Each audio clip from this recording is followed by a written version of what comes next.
હાજીપીર રામદેવનગર ખાતે માના નવલા નોરતાની રમઝટ જામી. રામદેવનગર ખાતે રહેતા વાઢા કુલી પરિવારને સેવા સાધનાના સહકારથી મેક એ ચેન્જ ફાઉન્ડેશન દ્વારા શ્રાવણ વદ અમાસ 16 ઓગસ્ટ 2023ના રોજ ગુજરાતના મુખ્યમંત્રી ભૂપેન્દ્રભાઈ પટેલના હસ્તે આ વંચિત પરિવારને મકાન અર્પણ કરાયા. ત્યારે હાજીપીર પોલીસ સ્ટેશન પીએસઆઈ વીડી ગોહિલ સાહેબને એક વિચાર આવ્યો. આપણે રામદેવનગર ખાતે 9 દિવસની નવરાત્રિ મહોત્સવનો માની ભક્તિનો આરાધનાનો વિચાર આવ્યો. ત્યારે પોલીસ પણ પ્રજાના મિત્ર તરીકે આ રામદેવનગર ખાતે વાઢા કુળી પરિવાર સાથે માની આરાધના કરી આરતી કરી સૌ પરિવારો માના ગરબાની રમઝટ સાથે માની આરાધના કરે છે.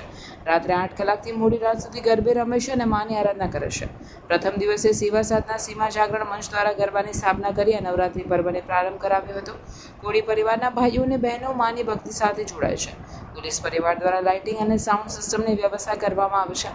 હાજીપીર પોલીસ સ્ટેશનના એએસઆઈ સુભાષભાઈ ચાવડા, દિનેશભાઈ ચૌધરી, કિરણભાઈ નાઈ, શંભુ સિસોડા, છત્ર સિસોડા, જીઆરડી ફારૂક મુઝાવર તથા ઉમેશ આચાર્ય સંકલન સાથે જોડાયેલ છે એવું ઉમેશ આચાર્યની યાદીમાં જણાવવામાં આવેલ છે.